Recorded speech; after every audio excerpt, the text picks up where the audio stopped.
Welcome to the Cabrera Lab podcast. Hey. What's the haps? What the hell?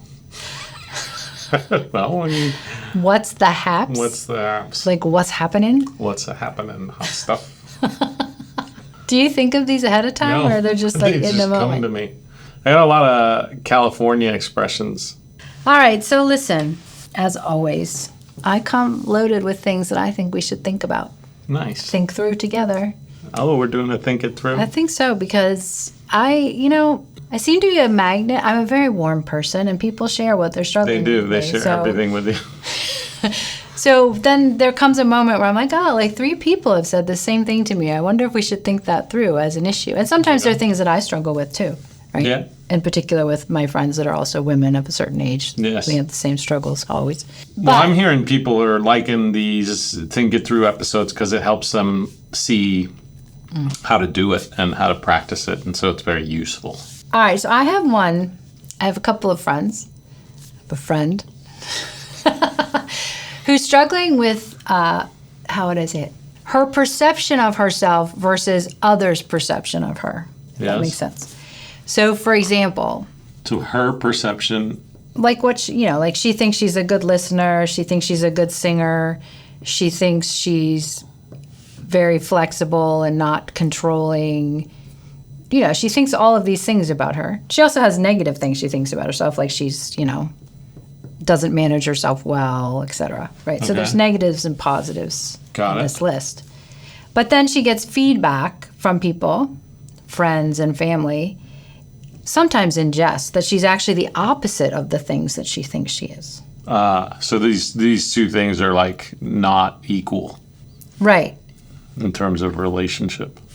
Right. So there's a bunch of things here and there's a bunch of things here, and she's getting this feedback and she's recognizing that they're not equal. There's a mismatch, yeah. Okay, mismatch or not aligned or not equal or whatever. So I think if you think you broaden the question out, like Yeah. what do you do when you receive feedback that challenges your self-perception? How do you take that feedback in and consider it, right, without completely rejecting who you think you are? So say that again. How do you take feedback from somebody that seems to challenge your own sense of who you are? take in feedback Yeah.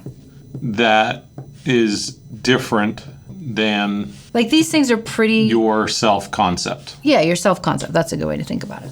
Well, I guess I'm not understanding the struggle. What do you mean? How do you take in feedback? Meaning, like, how do you actually hear it, or how do you deal with the fact that they're not the same? Or Well, here's what I was... I don't understand. How do you take feedback?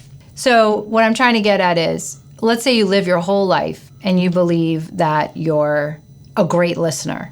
And So you have what I'm hearing is you have some system that has a bunch of stuff in it, and that system has a durable boundary to it, like a cell wall that won't let stuff in.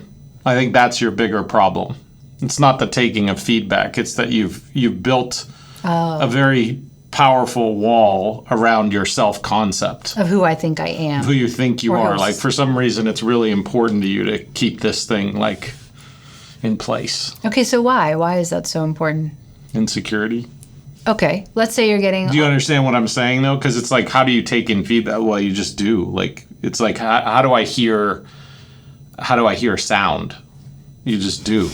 Like there has to be some... How do you hear sound when you have noise canceling or sound canceling headphones on is a different question. Oh, you take them off. Right. So you have something that's stopping feedback. Yes. You have something that's stopping you from hearing. And so we have to understand, you've got this feedback out here.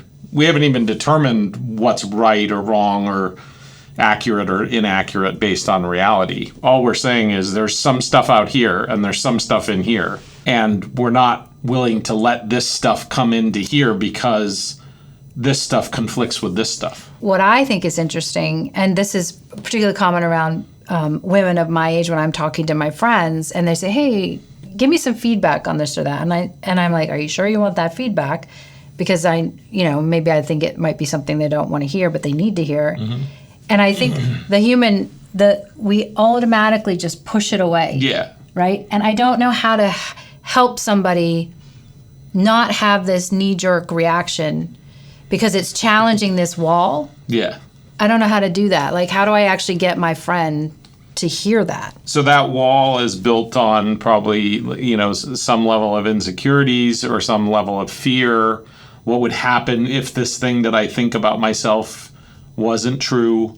So that wall is a protective wall.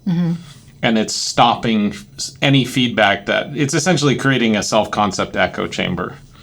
Any feedback that disagrees with our self-concept is gonna be, bounce back. There's like a moat, and you're gonna be thrown to the alligators. Yes. Yeah. And lose friendships sometimes. Yeah. Oh, because you won't take the feedback? No, because sometimes I've had this happen a few times where people have asked me for feedback. Yeah. And I give them the feedback, and it challenges something that seems to be at their core, even though they asked me. Yeah. And then because it so disrupts their sense of themselves, it's like they bounce it out. And they don't want to hear it anymore. And they don't want to be around people who are giving honest feedback. Yeah. No, that makes sense. I mean, that's what people are doing on social media all the time. They're basically saying, like, anything that disagrees with me, you're done. You're out. You're unfriended. Oh, that's a good point, too. I mean, that comes from essentially a closed system or a closed mind, or, if you think about the moat metaphor or the castle metaphor, why do we build those? Well, because we're afraid. We're afraid of the people that could come and, and I guess the way I deal with it is I just think of, one, you want a semi-permeable membrane, right? So you want something that where it can exchange with the outside world, just like a cell wall, right? Yeah. A cell wall would be terrible if it wasn't semi-permeable, right? It protects, but also, it's semi-permeable, so stuff can go both directions. Right. I guess what I'm saying is, before you can solve this question, you have to think, what parts are part of my self-concept that are unchallengeable, that I can't live without? And just be honest with yourself about what are the things that are in here that can't be challenged, that I won't allow. And why is that? Yeah. Like, what? Because I can't think of anything that is part of my self-concept that you couldn't challenge. That I couldn't challenge, or that I care that much about. When I think about, like, how much time people spend on self-help and reading books, I almost feel like it's part of the effort is trying to actually make this permeable. Because then you can move on. But that's not how self-concept works. Like, once you've figured it out, right? Yeah. Figured out who you are, then you can rest easy or something. But that's not really how it works. You're constantly, the irony is that's the worst thing that could happen to you, is that your self-concept could become concretized. Right. Right? Because it means you're not changing, and you're not evolving. You're not, like, becoming the butterfly. The butterfly? Whatever it is. Yeah, but I guess what I'm trying, I don't know. I don't know how to advise a person who's in this state to get to this state, or even just one of these little, just one little entry. Well, I would just do like an is not list, right? With self-concept. My self-concept is. Yeah. So my self-concept is and is not. And just do, what I am and what I'm not. And then look from the perspective of which of these things are untouchable, sacred cows of my self-concept. So we could call this one sacred cow. So look from the sacred cows of self-concept, right? And look from this perspective and be like, okay, this one and this one and this not one and this not one, those are off limits. Right. And then ask yourself, why? You mean challenge them? Well, yeah, we're not quite to challenging yet, because that might be kind of scary. But I would just say, why? Like, like, do your little dog thing. Head tilt dog. Yeah, like, be like, why are those sacred cows of my self-concept? And you might have good reasons for it. and that's okay. But you'll understand what you're protecting and why you're protecting it. And is it that each one of these check marks is a mental model that you formed as the basis of some experience that became an inviolable piece of yourself, or? Could be. They could be really dear to you for adaptive reasons, and they could be really dear to you for maladaptive reasons, right? So I'm not judging these things. I'm just saying, awareness is the better part of valor. And so, if you just know this about yourself, like, hey, I can take these things being challenged, but when you come near this guy, then it's friendships are threatened, And then just ask yourself, well, why is that? Why am I so committed to this one? And you might find some interesting answers. I mean, if you give me an example, I can walk it through, like what one of these things would be. I think there are people I know, myself included, who had maybe experiences in their life, right, that they're trying to make up for. Like you think a person who's a child of divorce, yeah, right? So then there's a set of characteristics that they assign to themselves, which makes them not possible to be divorced, right? Yes.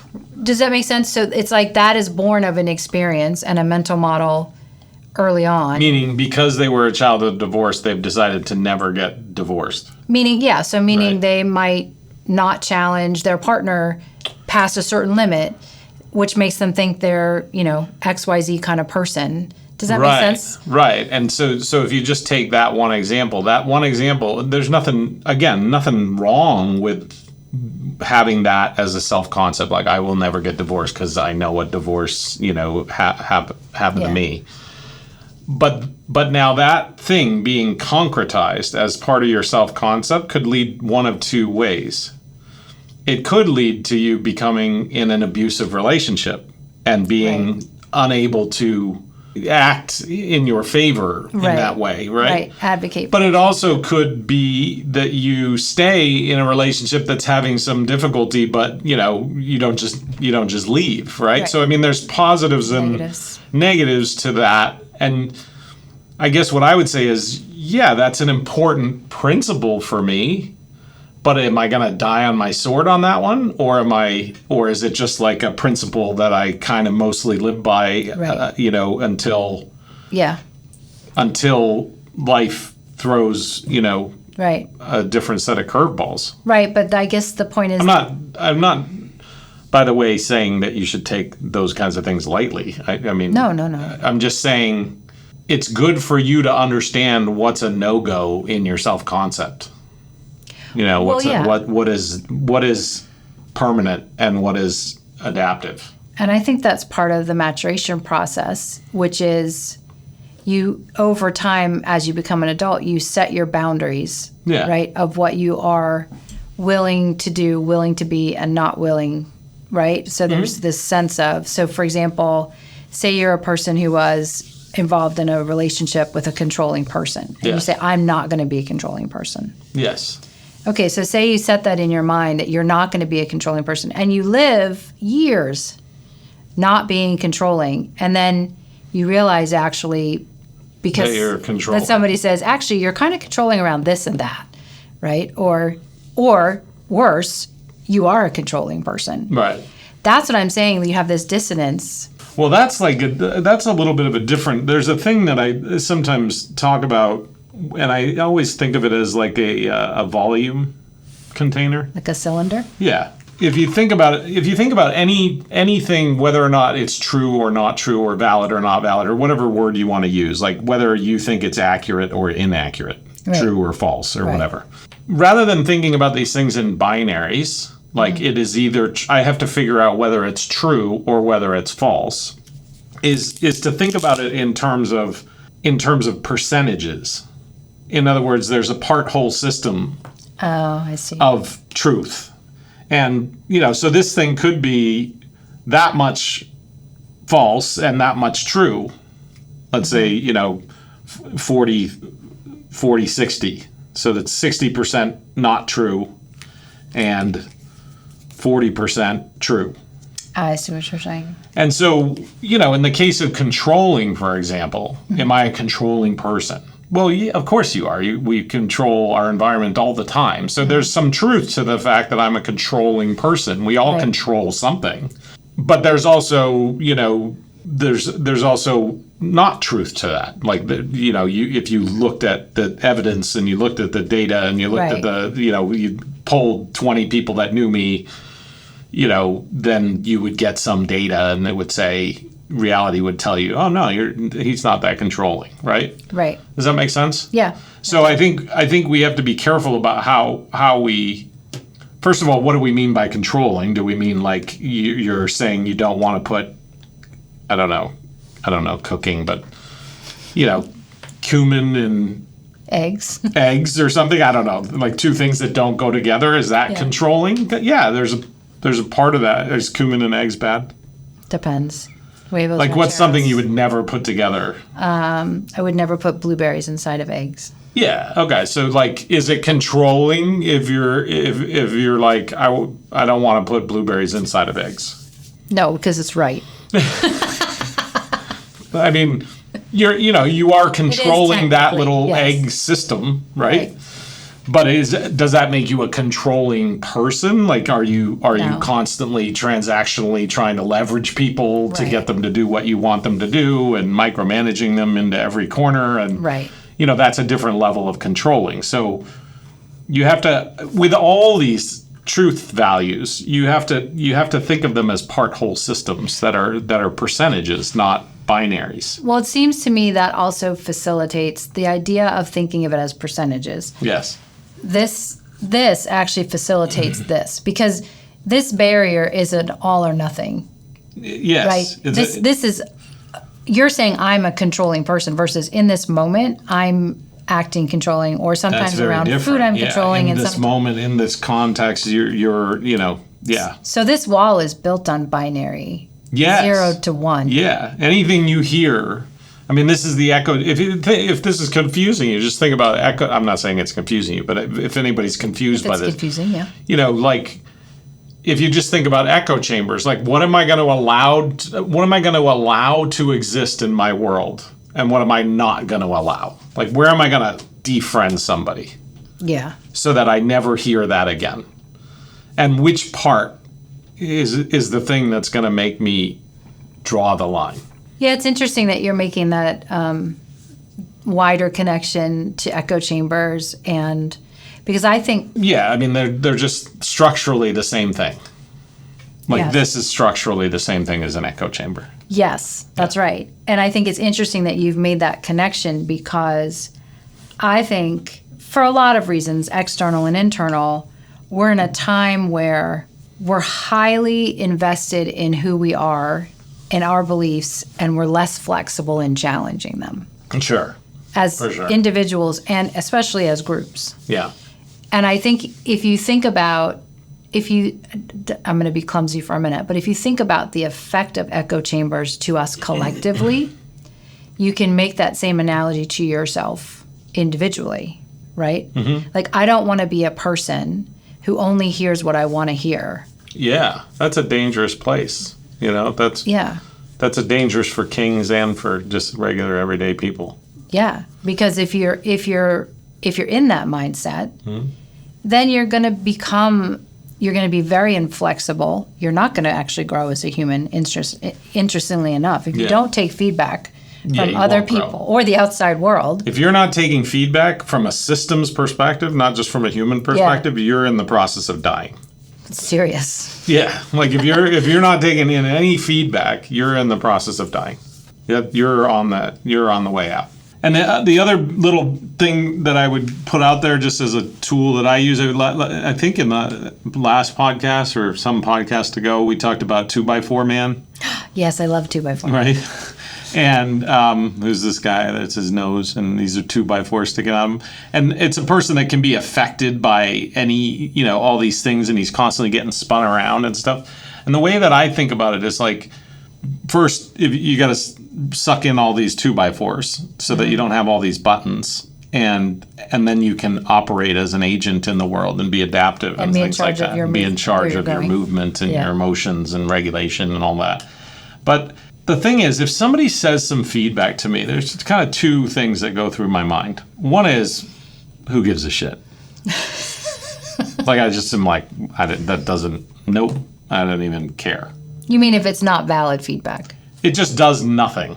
It's just like, don't care, don't think it's true, don't trust the person who's saying it, whatever. It's just like, it's not even data that I'm willing to entertain because it's so flawed or so inert. But how do you make that determination? Because a lot of people don't know how to do that. This is the second part. Yeah.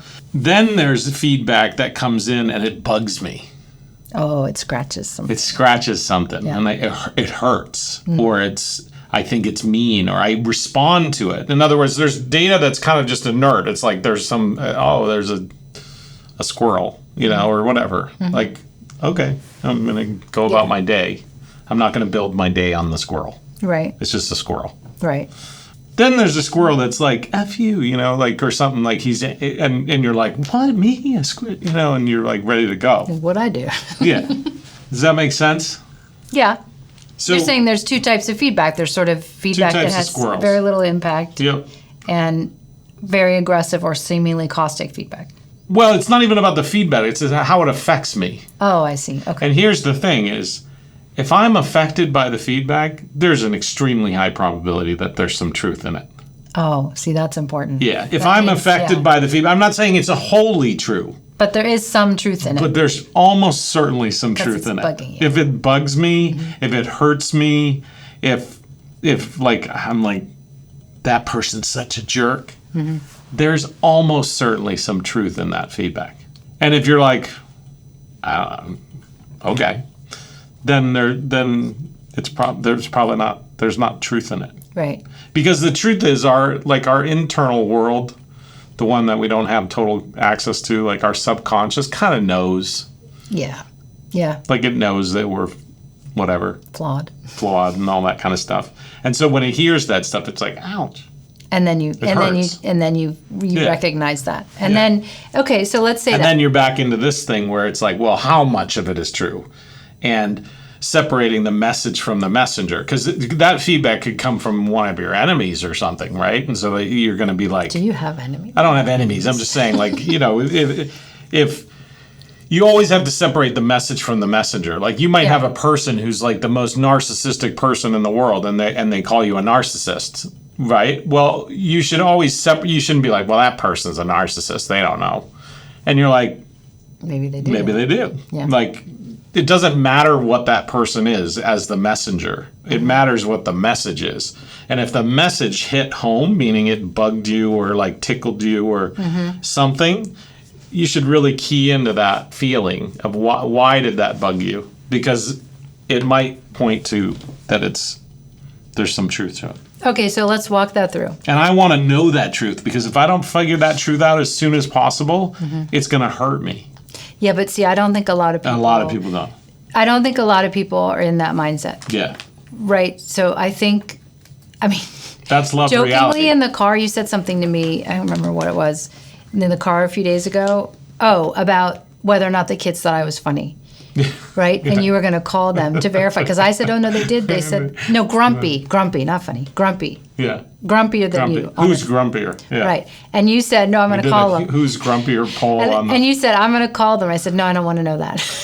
That's right. Because I was like, oh, I probably am the grumpier one. You knew.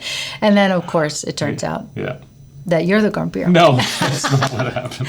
This episode is brought to you by STSI, the Systems Thinking Standards Institute. Yes, super excited to work with STSI, raising the standard for 8 billion systems thinkers, science-based standards, training, the professional systems thinking credential, accreditation for organizations, the systems thinking or thinker toolkit.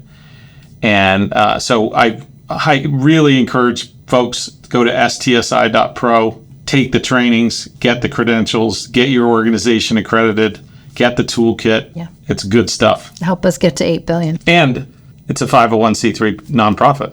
Don't forget that. It's a great partner. No, but here's my point. My point. Okay, so this is good because you got this distinction between feedback that kind of bugs you and feedback that you're like, not so much. What happens from there, feedback that you listen to, and then you consider this percentage of truth? How do you digest that? Well, to me, I've spent so much time totally failing in life, right? Like I've had so many, like, I was a precocious kid or whatever and made lots of mistakes, right? Mm-hmm. So I know how much delayed pain will occur from not receiving the feedback. And I've just got myself in the rhythm of the faster you can get the bad, the quote unquote bad feedback, mm-hmm. the faster things will get better for you. Yeah. So I want to know it like as soon as possible. As negative and as bad as it is, I want to know it. That's to me what love reality is like love reality so much that even when it's something you don't really want to hear, you want to hear it. You really want to hear it. And you want to hear it as soon as possible. Yeah. In the most unvarnished way. Because if you don't hear it, it's still operating in reality. Well, it's going to come back. It's not, well, here's the thing. It's not going to come back. That's the mistake. It's going to exist every single second of every single day. In other words, if everybody around you thinks that you're X, mm-hmm. and you are like, I am not X. Mm-hmm. Well, you're X. And you're X in every single subsidiary second. Right. And that Xing is going to have effects on you. Right. And not accepting that and not being open to that feedback isn't going to change the fact that feedback, that the article of that feedback, the Xness, mm-hmm. is going to affect your life. Yes. It's going to be an X factor. It's going to continue. Right? It's going to continue. Yeah. It's not going to come back someday. It's going to continue in every single T plus 1 T to T plus N. Right, but sometimes I think it takes suffering the consequences of not hearing that you're X over and over enough times that you actually finally have a moment where you see the connection between you being X and an immediate consequence, and you're like, oh, maybe all these people have been right. Yes. And I should stop being X. But that's the problem with being the M equals IO problem. Yeah. Right? That's the problem with focusing on the I, because we're always focused on what X is. Right. But if you see the pattern, which is anytime that I have the opportunity to get feedback from reality, I should totally take it. Because mm-hmm. not taking it increases my pain. Yes. Increases my suffering, increases my difficulties. Right. So the pattern is, it doesn't matter what X is about. It doesn't matter what the feedback is. If there's any truth to it, I want to find it. What you're saying, which I think is important because we can generalize a little bit, is it's not important about the content of the feedback. It's about you getting in a pattern of being open to feedback, regardless of what it is, as a mechanism for growth, change, and avoiding bad outcomes. Totally, 100%. And this is why, for example, like so many marriages fail, so many relationships fail, all these kinds of things, is that if people are like, that's uncomfortable, I don't want to hear that my wife, finds me, bothersome or whatever. You're not bothersome. No, I'm not saying you're saying that, but I'm saying, like, if you're like, I don't really want to hear that because that's going to hurt my feelings, then you're like, you don't hear it. Yeah. But if you just heard it and you're like, hey, I hear that you think I'm bothersome in this or obnoxious in this particular way, mm-hmm. or these particular ways. Is that true? Yeah, kind of. And if you have an open kind of communication and dialogue, then I can be like, oh, okay. Well, if I don't want all these things to build and keep ignoring them, because that's when you get this suddenly syndrome problem, right? Suddenly we're not. Suddenly we're getting a divorce. Suddenly we're, my kid's a drug addict. Suddenly all these things happen. Suddenly I gain 200 pounds. Suddenly, none of that happens suddenly. It happens by ignoring feedback. Along the way. Yeah. It happens by shutting out the feedback. So you started this with, how do you take feedback? That's an important question. Mm-hmm. That is different than your self-concept. Mm-hmm. That's where the problem number one is right here. which is why is it even difficult to hear the feedback? Right. What is this boundary that is stopping it? And then what you realize, if you solve that issue, then feedback, it's like, it doesn't even make sense anymore. How do you take feedback? It's like saying, how do you hear sound, or how do you taste food? Like, Right. you just There's do. feedback. Unless you've somehow coated your tongue in plastic, you're going to taste food. Right. Right? Right. What? That was a weird. I was thinking about that. That would be very strange. Well, it's just a boundary, right? I'm putting No, I a get it. boundary I get on it. my tongue that's making it so that I can't get any of the feedback of the food. Right. No, I get that. It was just a moment. one-to-one I was thinking about what that tactile would feel metaphor. like and how Yeah. strange that would be. Yeah. It was just I'm not ADD, but I was distracted by that visual for some reason. No, I think that's interesting. So I think coming back to the original question, like you Right. just did, it's first recognizing that you have this impermeable boundary. Why do you have that impermeable boundary? And what are the things inside that you're so invested in? Why are you invested in them? And then you did this Is not. is not, what I think is good, because then you can say, oh, this one's adaptive, this one's maladaptive, this is adaptive, and this is adaptive. So I just have to think about this one, right? Yeah, and again, without being judgy of yourself, just this is all for the chance of getting to know yourself better. It's hey, why is this feedback hard? Oh, actually, the feedback's just bouncing off this thing. Oh, okay, so the feedback's not the problem. It's Getting the feedback isn't the problem. Right. The thing is, we've got this semi-impermeable wall that makes it so the feedback bounces off, right. and that it keeps all the feedback out.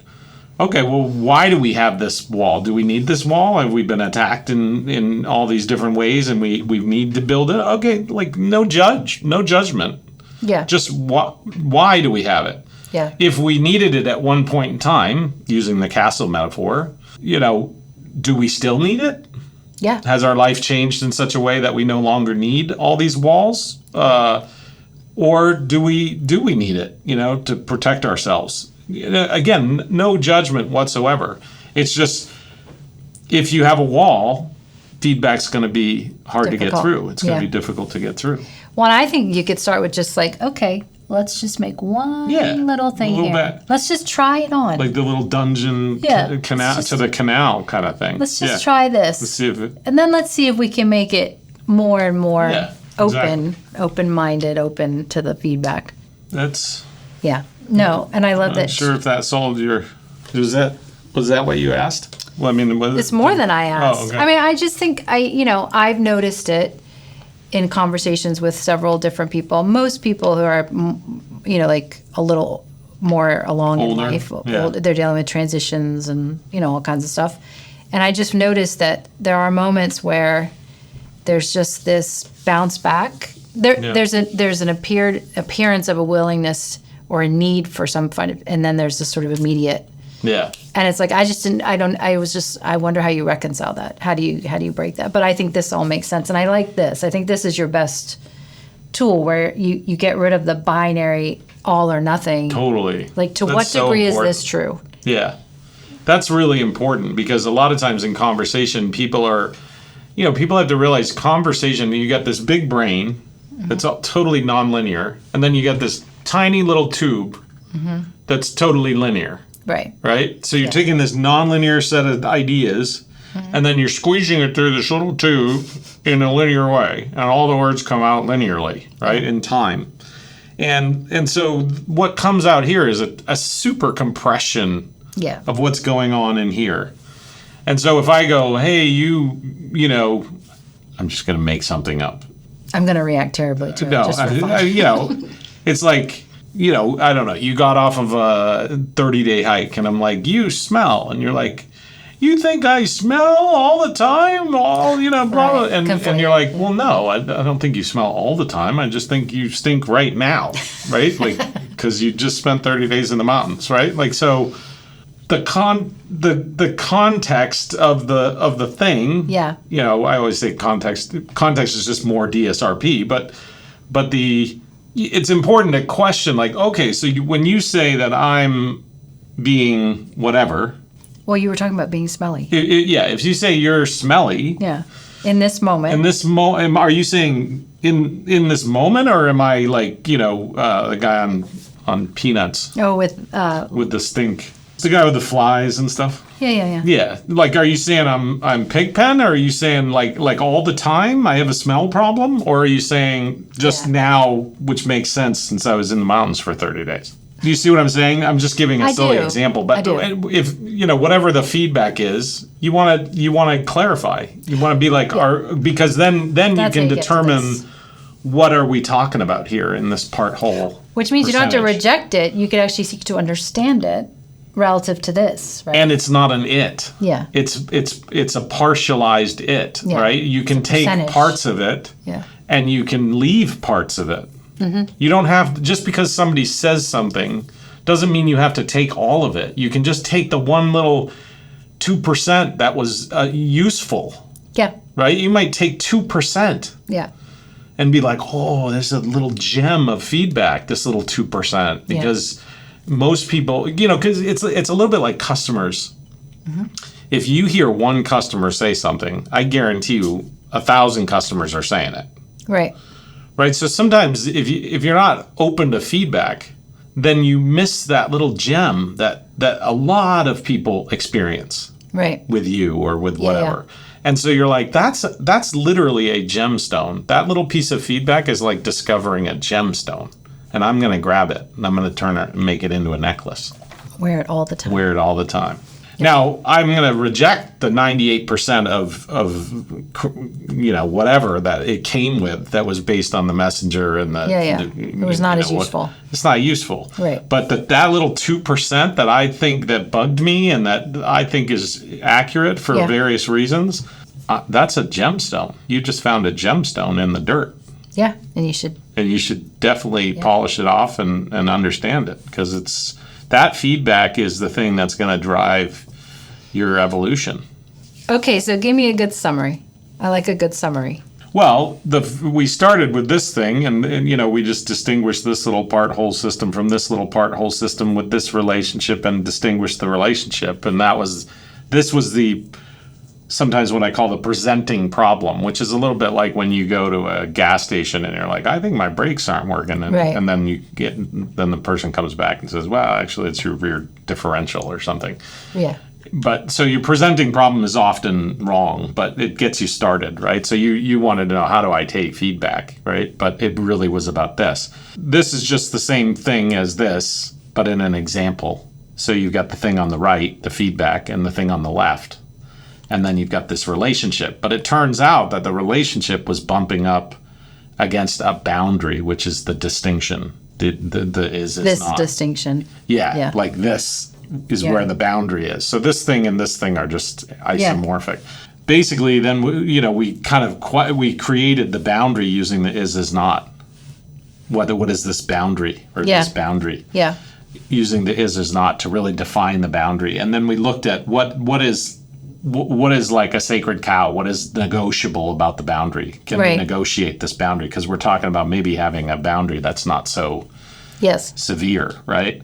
And then we use part whole. This is just part whole. So this is the whole, but then there's parts inside the whole of determining validity, essentially, or truthiness or right value. And that's pretty much it. We had a bunch of other little conversations, but just in terms of using the different moves and using the different DSRP kinds of things, that's what we're doing. That's how you think it through. That's how you think it through. That is a wrap.